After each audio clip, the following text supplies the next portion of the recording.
Easter is a time for Christians to celebrate the ultimate triumph of life over death in the resurrection of Jesus.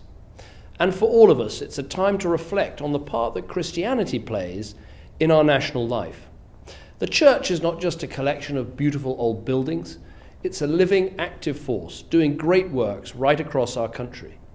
When people are homeless, the church is there with hot meals and shelter. When people are addicted or in debt, when people are suffering or grieving, the church is there. I know from the most difficult times in my own life that the kindness of the church can be a huge comfort. Across Britain, Christians don't just talk loving thy neighbour, they live it out in faith schools, in prisons, in community groups. And it's for all these reasons that we should feel proud to say, this is a Christian country. Yes, we're a nation that embraces, welcomes and accepts all faiths and none, but we're still a Christian country. That's why the government I lead has done some important things, from investing tens of millions of pounds to repair churches and cathedrals, to passing a law that reaffirms the right of councils to say prayers in their town hall. And as a Christian country, our responsibilities don't end there. We have a duty to speak out about the persecution of Christians around the world too.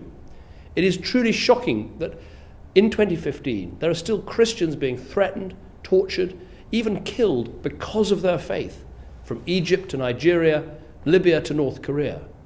Across the Middle East, Christians have been hounded out of their homes, forced to flee from village to village, many of them forced to renounce their faith or brutally murdered. To all those brave Christians in Iraq and Syria who are practicing their faith or sheltering others, we must say, we stand with you. This government has put those words into action, whether getting humanitarian aid to those stranded on Mount Sinjar or funding grassroots reconciliation in Iraq. And in the coming months, we must continue to speak as one voice for freedom of belief. So this Easter, we should keep in our thoughts all those Christians facing persecution abroad and give thanks for all those Christians who are making a real difference here at home. On which note, I'd like to wish you and your family a very happy Easter.